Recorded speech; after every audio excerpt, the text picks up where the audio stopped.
glória a Deus, aleluia. A paz do Senhor Jesus, igreja. Amém. Que honra, que alegria podemos estar juntos aqui nessa noite de avivamento. Feliz com o tamanho dessa honra, dessa oportunidade que o pastor Silas me concede. Muito obrigada, meu pastor. O Senhor é uma bênção na nossa vida e na minha principalmente. Deus abençoe todos os irmãos que estão aqui nessa noite.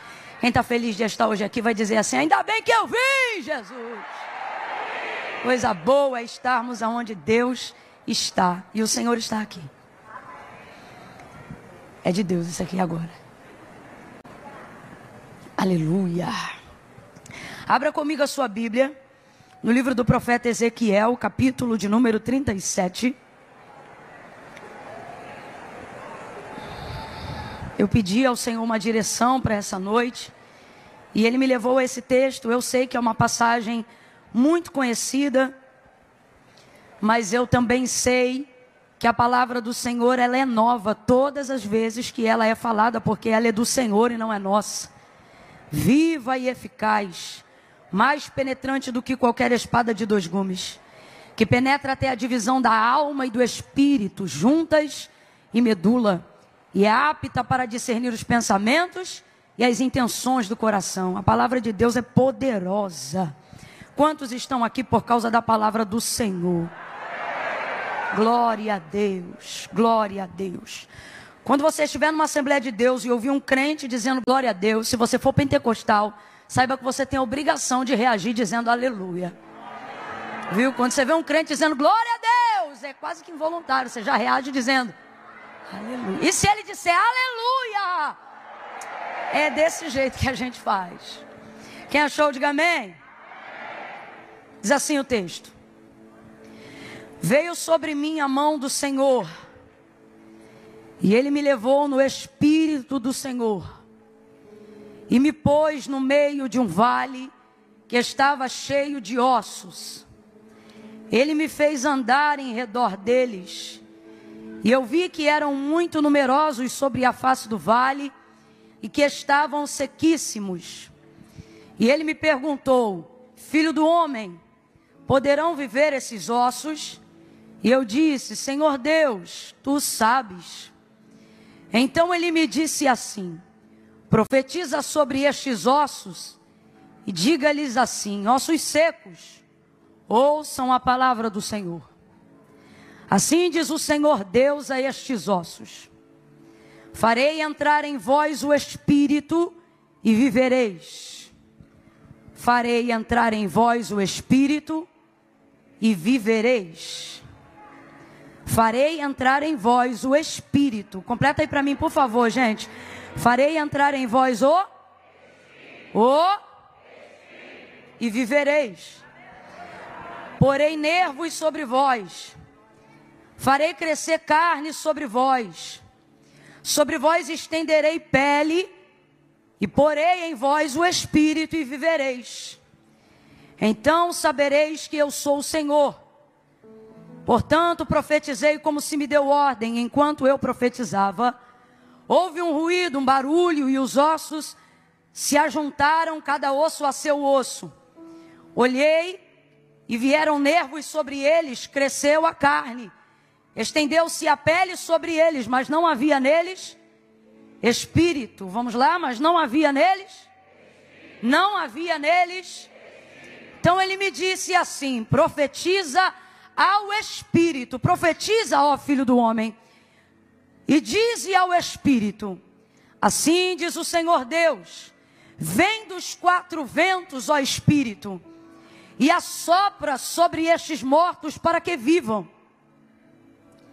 Então profetizei como ele me deu ordem, e então o Espírito entrou neles e eles viveram. Aleluia. E se puseram em pé um exército grande e numeroso, em outras versões, um exército grande e poderoso. E você diga amém por essa palavra. Graças a Deus. Eu estou com algumas informações na minha cabeça e eu vou te pedir paciência, porque o Espírito, ele é muito mais veloz do que a nossa capacidade humana. não importando o tamanho da nossa capacidade humana. Tudo aquilo que o Espírito nos confia sempre vai se sobrepor à nossa habilidade, à nossa capacidade. E ele me deu algumas informações que me parece que eu não estava preparada fisicamente hoje o suficiente para isso, ou mentalmente hoje o suficiente para isso. Então eu vou devagar para tentar não errar, e você tente assimilar cada uma das coisas que vão ser ditas, porque às vezes, diante de um texto como esse, por a gente já ter lido, ouvido e falado sobre ele muitas vezes, a nossa mente já fica meio que formatada dentro do que pode ser dito. Então a gente acaba se fechando para uma coisa simples, porque acredita que só pode vir algo que vai ser interessante para a gente se for uma revelação que a gente ainda não ouviu. Mas a verdade é que antes de chegar em algo que a gente ainda não ouviu, Deus usa caminhos de muita simplicidade, porque Deus não é complicado.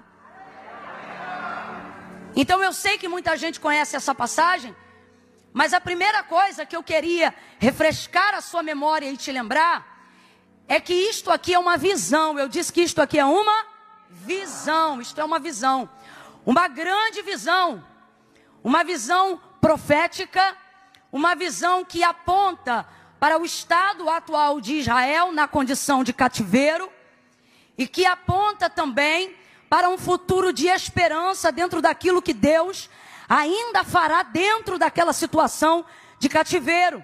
Porque diferente da nossa mentalidade de achar que as coisas só começam a acontecer, coisas boas, depois que processos difíceis acabam, Deus não depende de circunstâncias favoráveis para começar a agir. Pelo contrário, essas circunstâncias são o chamamento de Deus para que processos extraordinários aconteçam no meio da tribulação, no meio do processo.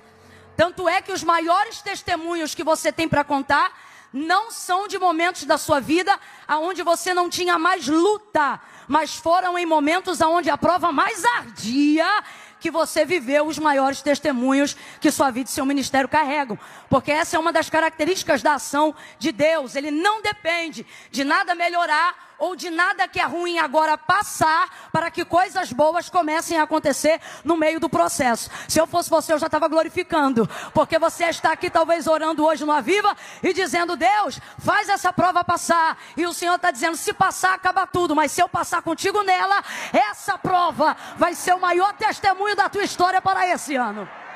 Então essa é uma característica do modo operandi de Deus. É assim que Ele opera. Então é uma visão. E essa visão é uma grande visão. Deus vai dar a Ezequiel essa visão, sem dúvida, em um dos piores cativeiros, em um dos piores momentos da vida da nação, do seu povo. É difícil encontrar no texto sagrado qualquer outro episódio ou pior momento da vida de Israel que se assemelhe a esse momento. Porque o que torna um momento mais difícil não é só o que você passa nele, mas é por quanto tempo você o passa. Isso é que torna as coisas mais difíceis. No campo da educação física a gente chama isso de isometria. Por exemplo, esse copo aqui, segurando ele na minha mão direita, por 1 minuto, ele é pesado? Não é uma pergunta retórica não, pode responder. É pesado? Agora fique com a mão estendida segurando esse copo 1 hora. Isometria. O que vai acontecer? Ele vai pesar não só a sua mão. Ele vai começar a criar uma dormência no seu braço. Toda a sua parte de cravícula vai começar a doer. E vai começando o cata-cata. Dói aqui, até a caixa torácica vai doer. Por estar de pé vai afetar a sua coluna. E então o ciático vai começar a apertar. Tudo porque você está com um copo que não é tão pesado segurando em um braço. E aí eu te pergunto de novo, o copo é pesado? É por causa da quantidade de tempo que você está segurando ele, que aquilo vai se tornar uma tortura. Então por isso, o cativeiro babilônico foi sem dúvida o pior momento da trajetória registrada de Israel, não só pela tortura, prisão, morte, luto, entre tantas outras coisas que os cativos passaram, mas principalmente por causa da durabilidade do tempo que eles foram submetidos.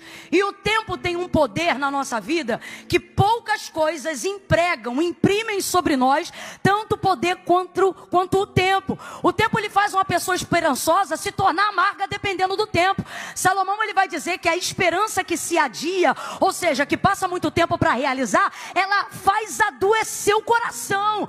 E quando o coração adoece, a vida adoece, as perspectivas adoecem. É aí que as doenças psicossomáticas chegam. Seu físico é abalado quando seu emocional é abalado. Quando seu espírito está abatido, não há mais força, não há mais vigor, não há mais desejo, não há mais desejo de vida, só há vontade de morte. Foi o que aconteceu com a vida de Jó. Ele não murmurou atribuindo culpabilidade a Deus, mas amaldiçoou até o dia do seu nascimento, não só por causa da perca, mas do tempo tão rápido com que perdeu, e não se sabe em quanto tempo mais ele ficou naquela dor. Então o tempo tem o poder de amargar até o coração mais puro.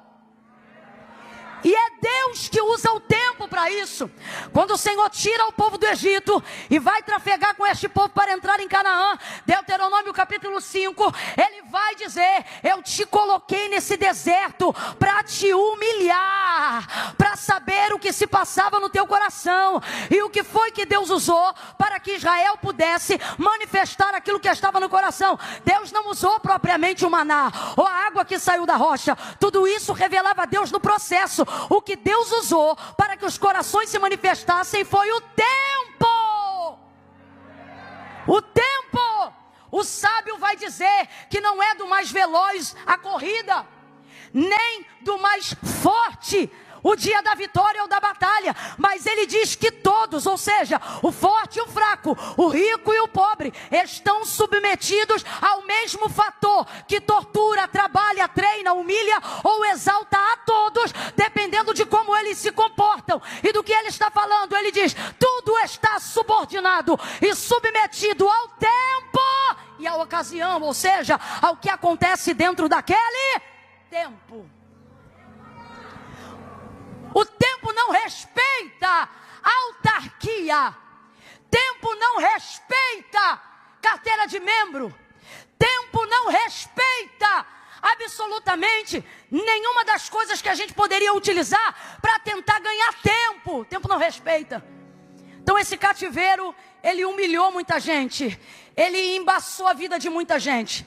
A visão que Ezequiel está recebendo agora, a visão, diga comigo, a visão que Ezequiel está recebendo agora, é uma visão que fala sobre o seu estado, o estado da condição da nação aprisionada, fala sobre o que já aconteceu e fala sobre o que ainda vai acontecer. Porque uma característica das visões que Deus dá, é que Deus nunca fala só do que aconteceu. Ele até começa falando do que aconteceu, para mostrar qual é o estado original, ou para mostrar o que o tempo fez com você. Então em uma parte ele revela o que o tempo fez com você, e em outro momento ele revela o que ele fará com você. E Deus nunca usa o tempo da visão para falar só do que aconteceu. Deus vai se revelar numa visão a Ezequiel para falar do que vai acontecer. Então Deus está dizendo aos homens que recebem uma visão: tenham isso em mente. Eu vou não só atestar o estado que você está, mas eu também vou revelar o lugar que eu vou te colocar. Eu não sei se você está entendendo, mas Deus me trouxe hoje aqui para dizer a alguém: há esperança na revelação do futuro. Há esperança para quem persevera no tempo da dor. Deus então se manifesta a Ezequiel e entrega essa visão, uma visão global, uma visão nacional, uma visão que vai mexer com o mundo internacional, porque tudo que passa em Israel mexe com o mundo, com os governos, com os poderes. Nessa visão que Deus entrega a Ezequiel, toda ela é dada em espírito. Completa para mim, por favor. Ele a recebe, toda ela ali é dada em espírito. Deus é Espírito. Deus vai compartilhar com ele tudo da maneira dele em Espírito. É uma visão, lhe foi entregue em Espírito. Eu quero que você entenda isso, não é um sonho. Sonhos podem ter influências espirituais, mas sonhos não são visões. O profeta Isaías vai ensinar aos profetas dizendo: quando vocês tiverem um sonho, não digam eu tive uma revelação, diga eu sonhei.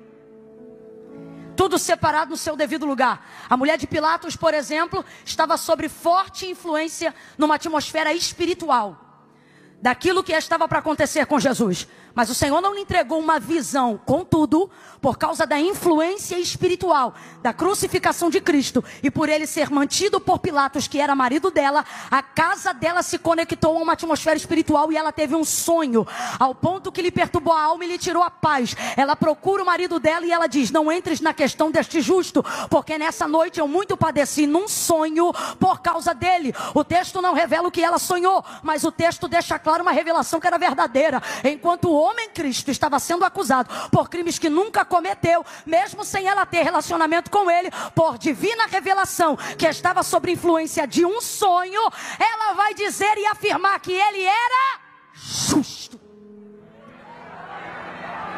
Mas eu quero que você entenda, não foi um sonho que Ezequiel teve, foi uma visão. Quando Deus quer falar com homens espirituais, Ele entrega a estes homens uma visão espiritual que vai apontar e vai estabelecer a maneira como nós devemos agir no físico, porque as visões são escassas. As visões vão se tornar completamente escassas nos dias do sacerdote Eli, quando ele tinha os seus filhos como administradores da casa de Deus, Ofni e Finéias. Quem ainda está comigo, diga amém.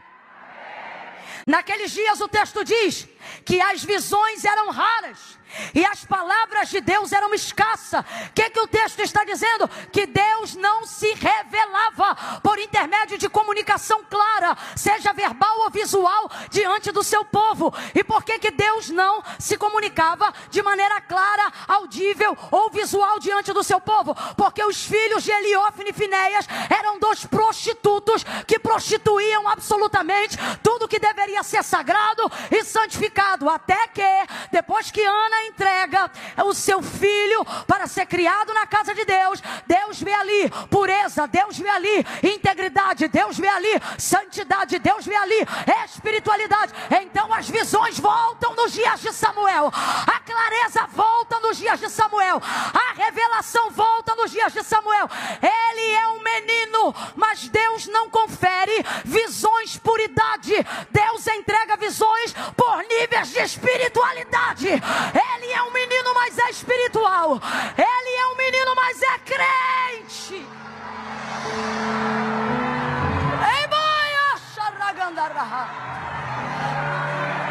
É menino, mas é puro. É menino, mas é santo. É menino, mas não se prostitui. É menino, mas não corrompe. É menino, mas não rouba oferta. É menino, mas não mete o dedo na caldeira. É menino, mas não adultera.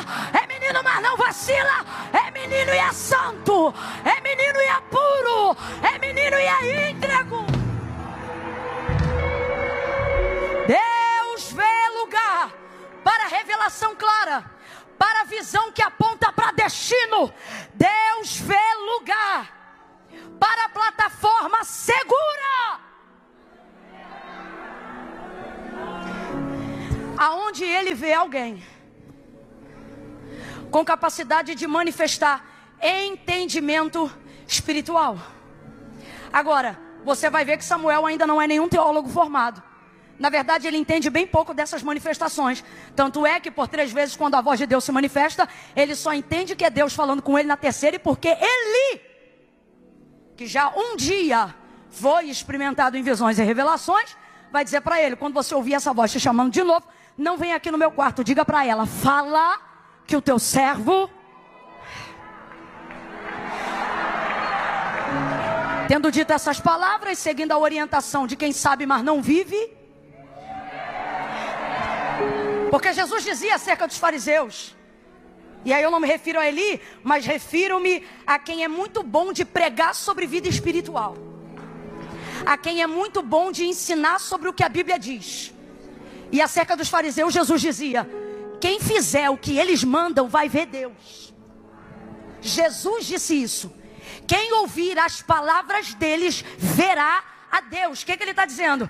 Porque o povo que acredita no que eles falam, mas mais do que acredita, pratica aquilo que eles falam, vai conhecer o Pai. Por quê? Porque eles não falam mentira, eles falam verdade. Tanto é que quando Jesus falou a primeira vez, e todos se maravilhavam de como ele era poderoso em palavras, não se maravilhavam porque ouviram novidade. Disseram: ele fala o que nós já sabemos, mas ele fala como quem tem autoridade. Oh, então ele dizia: quem ouviu o que eles falam vai ver a Deus. Agora, eles verão a Deus? Não, não verão, porque eles são bons no estudo. Desculpa a expressão, mas só para a gente entender. É gente que um dia teve uma experiência, mas achou que a espiritualidade ficou lá atrás. Só que Deus nos trouxe nessa noite de avivamento. E isso não é só sobre a Igreja da Penha. Isso é sobre todo o Rio de Janeiro. E aonde houver uma ADVEC conectada, os céus estão abertos sobre o Brasil nesse dia. Eu vou falar debaixo da unção que Deus me confiou. Eu vou repetir: os céus por estes dias estão abertos no Brasil. Não é no Rio, não é São Paulo, é no Brasil. Mas alguém liga comigo? Esta palavra: estão abertos sobre o Brasil. E a mensagem para hoje, pregada de diversas formas, ela tem uma temática. E qual é? Deus quer voltar a entregar visões claras, objetivas e extraordinárias, que apontam destino de nação, que apontam destino de reino.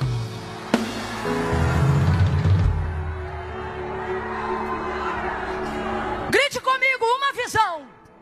Você não gritou. Ai, Camila, que eu não sou muito de gritar. Veio no dia errado. Diga comigo: uma visão. Uma visão. Deus está dizendo: você não precisa de um exército, você precisa de uma visão. Um exército não dá uma visão, mas uma visão levanta um exército.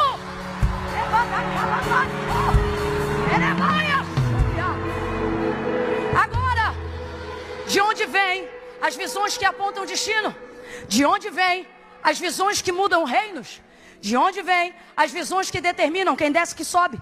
De onde vêm as visões que determinam o assentar das cadeiras? De onde vêm as instruções que mudam não só uma nação, mas um mundo inteiro? Vem de Deus. E o que eu vou falar bem rasgado, que é para todo mundo entender? Deus não vai falar com quem não é espiritual.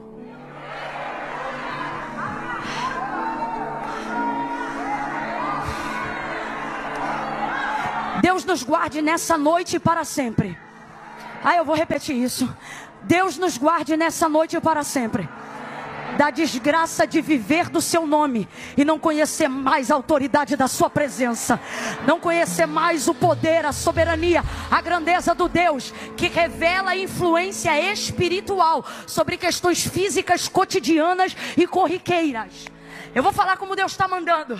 Que se volte aqui nessa noite o tempo aonde você saía de casa cantando uma música e você pensava que era da sua cabeça. Quando você chegava, principalmente na época que a gente ainda cantava hino da harpa, quando você chegava: meu irmão, a harpa tem mais de 600 hinos. Aí você pensava: escolhi um, vem cantando ele. Quando chegava o culto, abria com a música que você cantou o dia inteiro. Aí alguém pensava: nada a ver, mas você sabia, né? Não, hoje eu estava ligadinho, Deus estava falando comigo. Que volte o tempo aonde o cotidiano revelava a manifestação sobrenatural do Deus Espírito, que fala em Espírito, prega em Espírito, anda em Espírito, ressuscita em Espírito.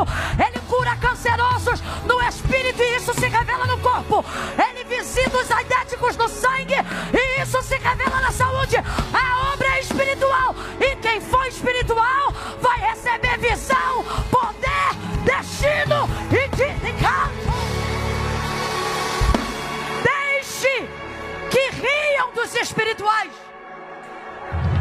Deixe que riam de você que salta da cadeira. Deixe caçoarem da sua língua, que é mais estranha do que as estranhas.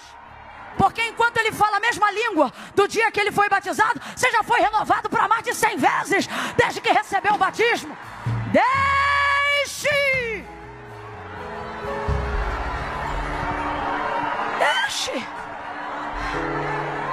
Volte a ser espiritual. Mas há um medo de ser espiritual. Por que que é um medo? Medo de perder o crédito. Medo de não saber mais o que é de você e o que é do Espírito. E isso já revela um erro muito grande. Porque não são vozes que se parecem. Eu fico triste quando eu vejo um crente que está ouvindo ou sentindo algo e ele diz assim: rapaz, eu estou sentindo ou ouvindo assim, mas eu não sei se é Deus ou o diabo. Como se a voz deles...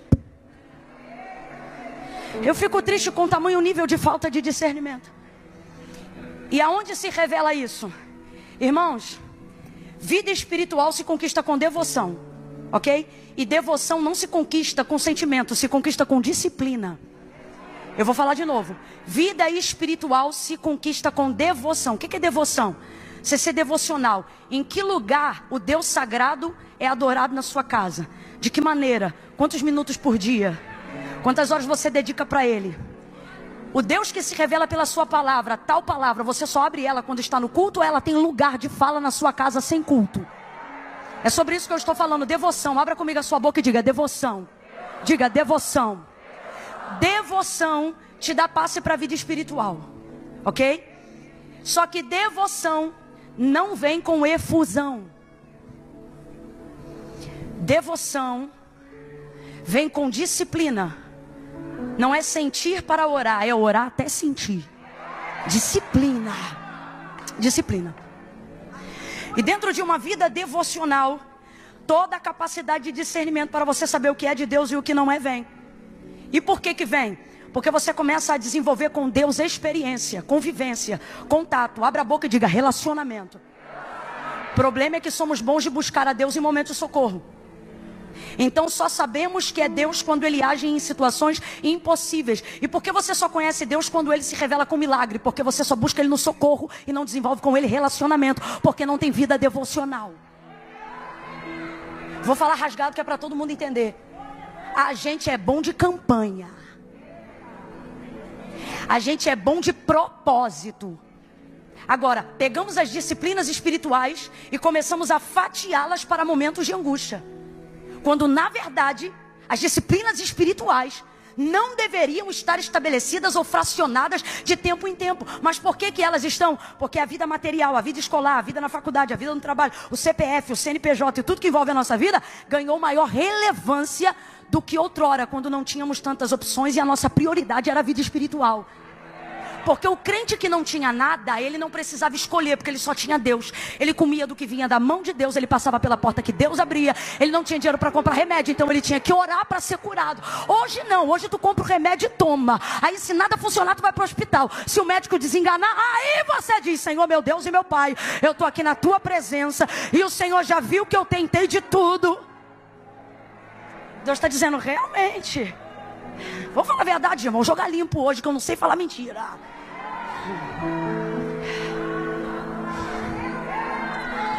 Antigamente, quando você dependia dele mandar o dinheiro para ter a compra do mês, quando você comprava que chegava, eu vivi isso com a minha mãe há muitos anos, ela não deixava a gente meter a mão na sacola do biscoito. Ela dizia: tira a mão, vamos orar. A compra tinha que ser orada antes de entrar no armário. Eu não estou dizendo que você tem que fazer isso, eu só estou falando sobre como a vida espiritual era realidade diária no nosso dia a dia. Não se saía de casa sem orar. Vou falar bem aberto, gente. Não se orava em carro. Tinha que tirar nem que fosse 1 minuto de joelho. Devoção. E é nisso que alguns que não têm Cristo como único mediador entre Deus e os homens engolem alguns de nós dentro do cristianismo que reconhece Jesus como único mediador entre Deus e os homens. Eles têm padrão nível alto de espiritualidade? Não, mas são batata na devoção. Ou irritação. Então veja, numa visão altamente espiritual, o apontamento de um novo destino que encerra um ciclo de anos de destruição e de desgraça será apresentado a um homem que vai compreender que não está diante de uma imaginação, que não está diante de um momento de êxtase, que não está diante de um pesadelo, porque o vale poderia ter sido muito mais tido como um pesadelo do que como um sonho. Esse homem compreende isso. E aí agora vamos para o segundo ponto e eu encerro no terceiro. Ele vai se relacionar dentro do mundo espiritual com consciência racional. Quando a sua vida espiritual é em dia, aquele discernimento que eu te falei que só vem por intermédio da devoção, ele está com você aonde sua carne estiver.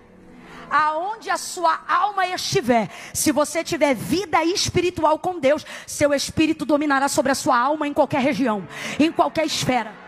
Para ninguém achar que eu sou maluca, ou só porque alguém ainda não viveu esse nível de experiência, vão falar rasgado. Quem aqui pela psicologia discerne que já viveu o que chamamos de paralisia do sono, mas também discerne pelo espírito que estava numa batalha espiritual, enquanto um demônio tentava afligir você e te sufocar. Segunda coisa, tais episódios que podem ser discernidos por alguns como batalha espiritual, há outros como paralisia do sono e vice-versa, cada um de uma maneira. Uma realidade precisa ser tida. Qualquer reação nessa paralisia, independente de religião, crença ou qualquer coisa que você acredite que eu digo ou não, uma das primeiras perdas de capacidade que a gente tem é a fala. Você quer chamar Jesus e não consegue? Estou mentindo ou estou falando a verdade, gente? Agora, bota a tua vida em dia no jejum para ver se tu fala ou não fala. É a capacidade que a alma tem por costume de estar subordinada ao espírito. A tricotomia do homem é dividida dessa maneira: espírito, alma e corpo. Vamos juntos? Espírito, alma e corpo. Vai você sozinho. De novo. A maneira que está distribuída no texto para explicar sobre a tricotomia do nosso ser, ela está distribuída exatamente na categoria que nós dividimos agora. Não sou eu que estou botando o espírito em primeiro lugar, é a palavra. O texto não revela alma, corpo e espírito. Corpo, alma e espírito. O texto revela espírito, alma e corpo. Então quem vem primeiro? Quem vem primeiro? Porque Deus é. Então tudo tem que estar subordinado a Deus. E se Deus é espírito, qual é a área da minha vida que precisa desenvolver prioridade? A vida espiritual. Então vamos falar a verdade? Quer avivamento e você acha que avivamento é o quê? Recompensa financeira? Prosperidade e paz? Deus está dizendo para mim e para você: organiza a tua vida espiritual que eu arrumo o teu vale. A vida, eu vou falar abertamente que é para todo mundo entender. Irmãos, tem depressão sim, que precisa ser cuidado com reposição hormonal, precisa ser cuidado com terapia. Eu amo a ciência que Deus confiou ao homem. Eu amo a capacidade organizacional da psique humana por intermédio de alguém que entendeu os gatilhos da mente. Não há aqui uma pessoa que por causa de uma vida espiritual idiotizou a ciência. Eu acredito em cada uma delas, eu indico elas. Agora, tem gente que está tratando como depressão algo que nem a terapia vai resolver completamente. Por quê? Não é queda de hormônio, não é necessidade de substância, é vida espiritual desorganizada. Deus está dizendo com carinho aqui para mim e para você, porque eu estou embutido em tudo que eu estou pregando aqui. Inclusive só há autoridade na fala porque há autoridade no erro. Cadê sua espiritualidade? Cadê minha espiritualidade? Mas a gente não percebeu. A agenda que a gente chama, que começou agora, alguém pensa dos anos 2000 para cá, essa agenda maligna e satânica, sutilmente, na verdade, ela está em nós, ou na nossa sociedade, muito antes da década de 90, no início dos anos 80, quando cada brasileiro, já independente de questão financeira, podia ter uma televisão na sua casa. E desde então, filmes de terror, até de comédia, como alguns que eu não vou citar o nome, mas desenvolvia-se então uma ideia de mundo espiritual. E essa ideia, os espíritos que poderiam ser fantasmas ou demônios, eles sempre eram enfraquecidos. Quem está comigo no texto? Eles eram enfraquecidos. Eles atravessam paredes e eles tinham que incorporar alguém para conseguir ter algum poder, para segurar, para fazer alguma coisa. Tanto é que eu me lembro de muitas vezes ouvir os antigos dizerem: eu não tenho medo de morar em cemitério porque eu não tenho medo dos mortos, eu tenho medo dos vivos. Desenvolvia-se a crença, um filme em especial, muito famoso, Ele ganhou muita projeção porque mostrou um lado lúdico e cômico do mundo espiritual, onde fantasmas, na verdade, não atormentavam, incorporavam ou aprisionavam vidas, mas faziam brincadeiras com elas. Atravessavam paredes e não seguravam nada. Talvez você pense, Camila, eu nunca fui influenciado por isso. A maior influência é a que você não percebe que recebe. Essa é a maior influência. Porque influenciar não é receber de fora, é nascer de dentro. E com isso, de alguma forma, a gente é tentado a pensar que tudo aquilo que tem relevância espiritual não tem poder definitivo sobre a matéria. Então, como é que a gente começa a viver a nossa vida e o nosso dia a dia com Cristo? Você tem que organizar a sua vida, a sua conta, suas coisas, seu boleto, sua família, as crianças na escola, pagamento do carro, sua empresa, ter seu CPF limpo, ter seu CNPJ em dia, e você começa a trabalhar para isso e a viver para isso. Por quê? Porque para você, a ideia de que tudo que é físico precisa estar ordenado para que você tenha tempo para orar. E por que que isso acontece? Porque aquilo que é espiritual já não é priorizado por nós há muito tempo.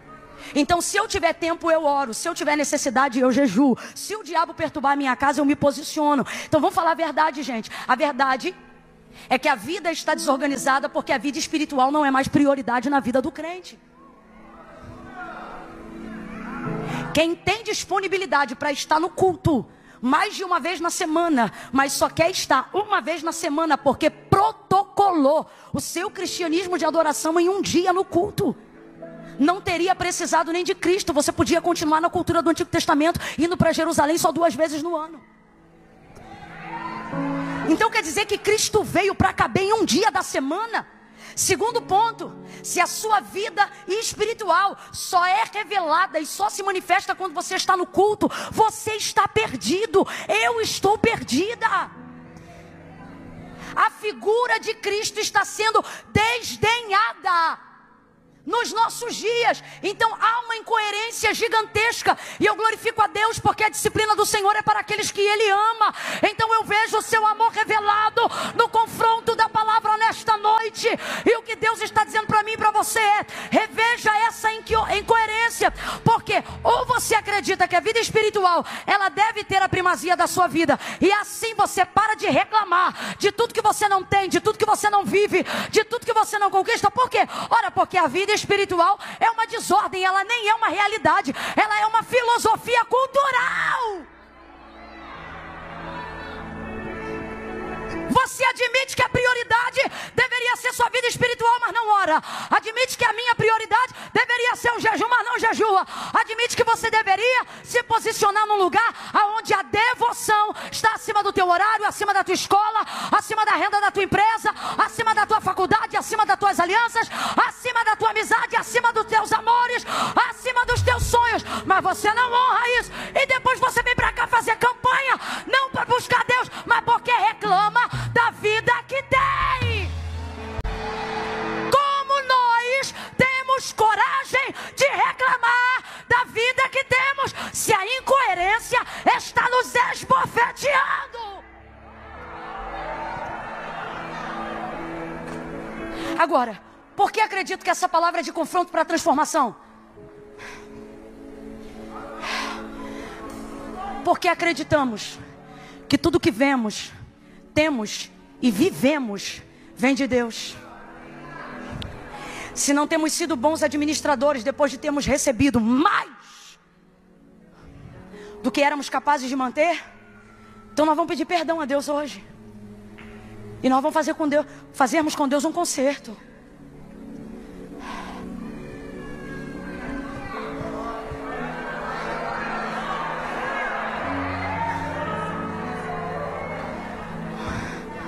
Ah, Camila, eu oro, Deus não fala comigo. Claro, você só fala com Deus quando você quer ouvi-lo. Você não tem devoção. Você não fala com Deus para adorá-lo. Depois quer que Deus te responda. Deus vai dar para ele a visão, coloca ele no meio do vale. Em algumas versões, ao meio da revista não corrigida e atualizada, ou corrigida e não atualizada, vai estar escrito assim: e me deixou lá. Eu particularmente gosto dessa versão porque não há incoerência nela. Há respaldo e abertura para essa tradução. Me tomou, me levou e me deixou lá. E por que eu digo que há respaldo para essa tradução? Terceiro e último ponto. Porque quando o Senhor entrega a visão e coloca Ezequiel no meio do vale, a capacidade racional dele se relaciona com a capacidade espiritual. A gente tem que parar de cometer esse equívoco de achar que por ser espiritual tem que deixar de ser racional, aí fica maluco. Ou que para ser racional tem que deixar de ser espiritual. Isso é a guerra do pecado, porque o diabo não quer que nós tenhamos relacionamento diário com Deus. Agora, Deus vai fazer perguntas e quem vai responder é a consciência de Ezequiel. Ele está numa visão que está em outra dimensão. Quem está acompanhando, diga amém. Só que Ezequiel, num mundo espiritual, responde numa dimensão de consciência racional. Ele não está dopado. Ele não está em estasia espiritual. A racionalidade que Paulo prega sobre o nosso culto está em Ezequiel na hora da revelação. E então ele pergunta: filho do homem, poderão viver esses ossos? Ele sabe que é uma visão, mas ele não se emociona. Aleluia. Jeová, pode? Não. Racionalidade dele, está vendo o vale? Sabe que não tem poder sobre o vale, mas sabe que Deus tem poder sobre qualquer coisa. Então ele vai responder de acordo com a sua racionalidade. Mas ele está num ambiente espiritual. Vamos lá? Ele está num ambiente espiritual. O que eu estou dizendo para você? O que Deus está dizendo para mim? Quanto mais você busca, você não fica mais louco, você fica mais são. Mas que caia por terra todo o sofisma do inferno. Que quem tiver vida espiritual ativa vai ficar maluco, vai ficar internado. Tua língua estranha não vai te deixar maluco nem internado. O próximo passo será interpretação. O próximo passo será dom de discernimento. Oh, tem alguém aí para receber? Tem alguém aí? Eu vou repetir. Tua vida espiritual não vai te deixar maluco, vai te deixar cheio de sabedoria, cheio de discernimento, cheio de direção de Deus. Tem alguém aí para receber? Tem alguém aí para usar consciência e tomar posse no mundo espiritual? Aleluia! Aleluia! Oh, aleluia! Com a consciência ele responde sem emoção. Tem emoção aqui não, meu irmão. Só tem vida espiritual e vida racional. Senhor Deus Jeová, tu sabes. Tu sabes. Então o Senhor diz assim para ele, usando a consciência dele. Porque Deus é espírito, eu sou espírito, alma aí? Então vamos lá, Deus é? Mas eu sou o quê? Deus é o quê? Mas você é o quê? Deus sendo espírito, faz o que quiser, do jeito que quiser, na hora que quiser. Eu não. Eu tenho que organizar as coisas que Deus faz em mim. Então ele fala no espírito. No espírito eu recebo, mas executo na racionalidade. Filho do homem, é Deus espírito falando com ele. Poderão viver esses ossos? Na racionalidade, porque ele é homem, não é Deus, ele responde. Senhor Deus, tu? Então profetiza. A impressão que a gente tem, por causa da emoção e de achar que espiritualidade tem mais a ver com emoção, só que espiritualidade tem mais a ver com racionalidade do que você imagina. Ai, olha que forte. Deus disse profetiza e ele começou a profetizar. Oh, mano, você leu comigo. Calado ele estava, calado ele ficou. Por quê? Porque eu não vou profetizar segundo uma palavra que eu estou imaginando. Até porque a realidade na visão desse vale é desordenada, é horrível. Eu não vejo em mim capacidade e habilidade para desenvolver nada nesse vale. Então ele disse profetiza, mas ele estava esperando o que Deus ia mandar ele profetizar. Então guarde isso. Quer ter uma vida espiritual profética ativa? Não profetize o que você sente. Só abra a boca quando Deus te entregar a palavra. Profeta de verdade não inventa nada. Profeta de verdade, ele desenvolve a capacidade de repetir o que a palavra já disse. Aprende a liberar a palavra. Aprende a falar o que Deus já disse. Aprende a... Meu Deus, estou sentindo uma graça de Deus tão grande aqui. Bota a mão no ombro do vizinho, vai, mexe com ele. Bota a mão no ombro da vizinha, vai. Vai. Camila, ele não está com cara boa não. Mostra para ele que profeta não tem medo de cara. Bota a mão no ombro dele e diz assim, repete. Fala, repete tudo que Deus já te disse. Se ele disse eu vou salvar o teu marido, tu vai andar pela casa dizendo Deus vai salvar meu marido. Deus vai salvar meu marido. querido, se ele já disse, eu vou fazer do traficante um evangelista, anda pela casa dizendo, o meu filho não é traficante, ele é um evangelista. Abra a tua boca e profetize. Abra a tua boca e libere a palavra que Deus já te entregou.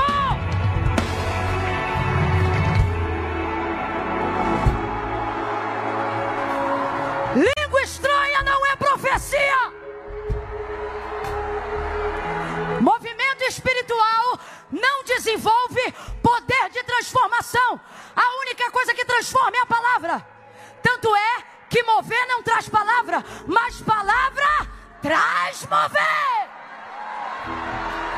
O Espírito de Deus se movia sobre a face das águas, ok.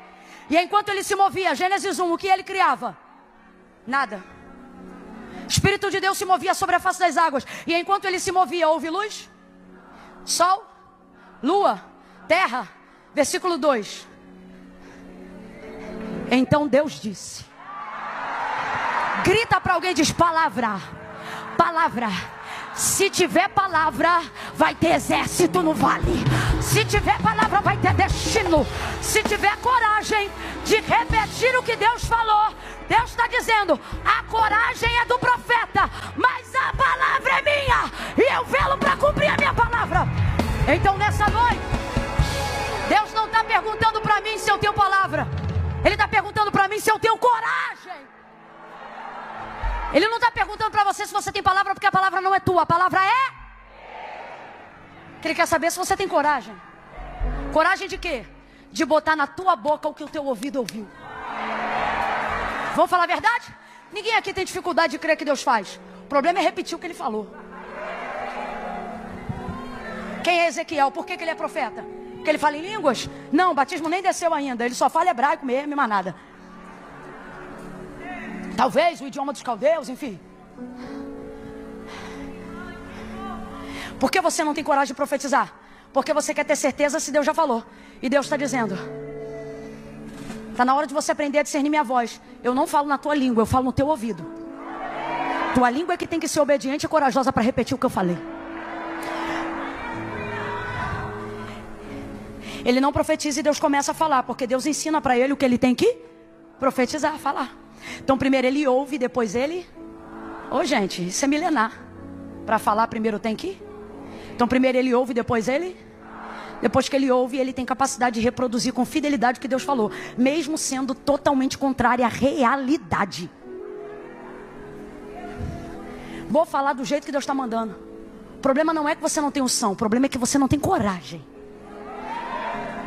Hoje mesmo eu postei um vídeo no meu feed, e o que eu dizia é o seguinte, às vezes não falta coragem, falta clareza. Porque quando você tem certeza, você não tem medo de falar.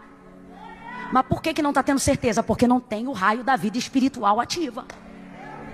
Só que Deus está dizendo, tu vai ativar. E quando eu falar, tu vai ter coragem de abrir a boca e declarar tudo o que eu te mandar dizer. Deus então fala, ele ouve e com coragem declara. Quando ele declara, a primeira coisa que Deus diz para ele é o seguinte, eu vou botar o espírito e vivereis. Mas é a primeira coisa que Deus bota? Não, primeiro Deus bota carne, depois ele bota nervo, depois ele estende sobre os corpos ou os esqueletos pele. Qual é a última coisa que ele bota? Qual é a última coisa que ele bota? Mas ele diz que só vai viver depois que entrar neles o? Mas eles só vão viver depois que entrar neles o? Essa é a última coisa. Mas quando Deus manda Ezequiel profetizar, manda ele profetizar de trás para frente. Carne, nervos, pele. Aí músculos, tendões, está tudo no meio. Qual é a última? Espírito. A visão do vale fica pior à medida que ele profetiza, porque pior do que ver esqueleto é ver corpo. Você fica mais assustado com uma ossada ou com um cadáver? Esquece, eu não quero ver não. E agora é que o Espírito vai tornar eles de defuntos para soldados. Não, gente. Vai passar de morto para soldado. Vai passar de morto para valente. Talvez tenha alguém do teu lado que você diz, Camila, parece até morto. Antes do avivo acabar, vai sair daqui marchando. Eita glória! A palavra de Deus tem esse poder. Agora veja, Deus fala tudo o que Ezequiel tem que falar, mas quando Deus fala, nada acontece no vale. Vou falar uma parada que parece louco. Ih, Camila falou parada, sou carioca, você que é de outro estado? Me desculpe. Na moral, foi mal. Não, cara, desculpa. Ô, bicho. Deus falou primeiro. Quem falou primeiro? Quem liberou a palavra poderosa primeiro? Só que os ossos só se mexem e só se levantam depois que quem fala? Deus ou Ezequiel? Teria Ezequiel mais poder para exercer a palavra de Deus do que o próprio Deus da palavra? Tem alguém em dúvida? Eu vou perguntar de novo e já vou mirar o microfone. Quando Deus fala, o que acontece? Nada. Mas quando Ezequiel fala, o que acontece? Tudo. Vamos lá? Quando Deus fala, o que acontece? Mas quando Ezequiel fala, o que acontece? Tudo que Deus falou. Então eu pergunto, haveria na boca de Ezequiel mais poder para ministrar a palavra do que na boca do Deus da palavra? Claro que não! Heresia! Antes tudo que eu. Não. Mas por que quando Deus fala não acontece nada? E é por isso que eu gosto da versão Almeida corrigida não atualizada. Porque ela deixa claro algo que aconteceu ali no mundo espiritual. Me tomou, me levou e me deixou. Então vamos lá, Deus está no vale na sua onipotência? Deus está em uma figura acessível ao vale a Ezequiel ali? Não, não está. Me tomou, me levou e me deixou lá. Então na visão, Deus está? Não, não está. Me tomou, me levou e me... Não ficou. Só que Ezequiel continua ouvindo. Então entenda, Deus não está no vale, mas está em alguém que está no vale. Alguém entendeu? Então vamos lá, ele não está no vale, mas ele está onde? Vai, ele não está no vale, mas ele está onde? Ele não está no vale, mas ele está onde? Ele não está no vale, mas ele está onde? Ele está com o profeta. Ele está em quem repete a palavra. Às vezes você olha para o vale e você diz, Deus, resolve isso. Você diz, Deus, arruma isso. E Deus está dizendo, eu não vou arrumar nada que eu já te dei palavra para arrumar. Eu não vou entrar onde eu já te dei autoridade para entrar. Eu não vou pisar aonde eu já te dei poder para pisar. Tem palavra? Então abre a boca e profetiza. Dá um salto dessa cadeira. Quem quer mudar a vida espiritual hoje? Dá um salto dessa cadeira. Abre a boca e comece a profetizar. Comece a profetizar. Libere as palavras que Deus já te entregou. Repita as promessas que Ele já te fez. De pé, de pé, de pé.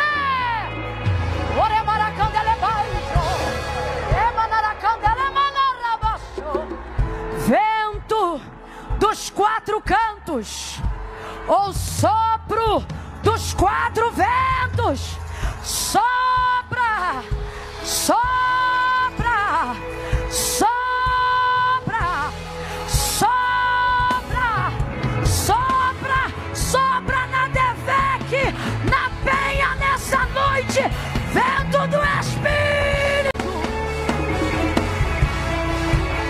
Estende, estende, estende. Estende sobre a pregadora. Estende sobre a igreja. Músculos, tendões, vida física que se subordina à vida espiritual. Estende. Ele levantou. O exército se levantou. Ele profetizou.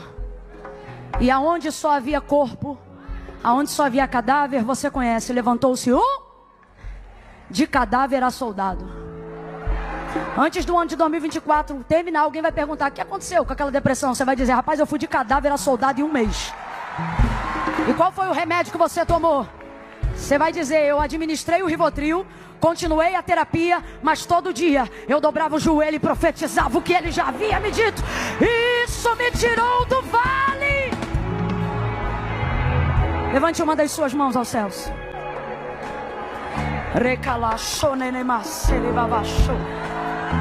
Deus, nós estamos em conferência. E a conferência revela o nosso clamor. Aviva, aviva, aviva, aviva. Começa em nós. Começa tocando no corpo. Começa, Senhor, ajudando a vida emocional.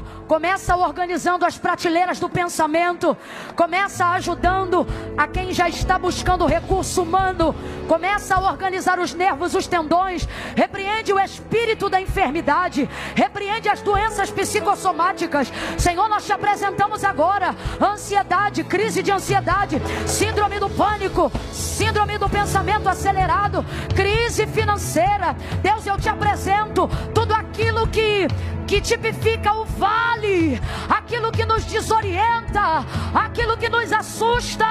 Nós te apresentamos o Brasil, te apresentamos, Senhor, todo o quadro político da nossa nação, mas estamos aqui crendo que há céus abertos sobre o Brasil, enquanto nós clamamos: aviva, aviva! Os profetas clamam: aviva, aviva! Aviva a tua obra e começa em nós. Não começa no Planalto, não começa no Senado, começa nos profetas. Começa no pastor Silas, que amanhã vai estar falando. Começa nele, usa ele, enche ele do teu espírito. O espírito que cala a mentira, que cala a acusação, que desconcerta a mentira. Usa o teu filho com autoridade no espírito, com sabedoria. Mostra que ainda há profeta no Brasil. Como igreja nós oramos.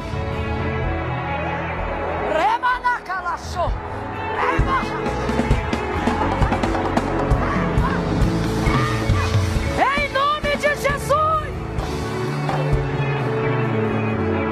Teu nome.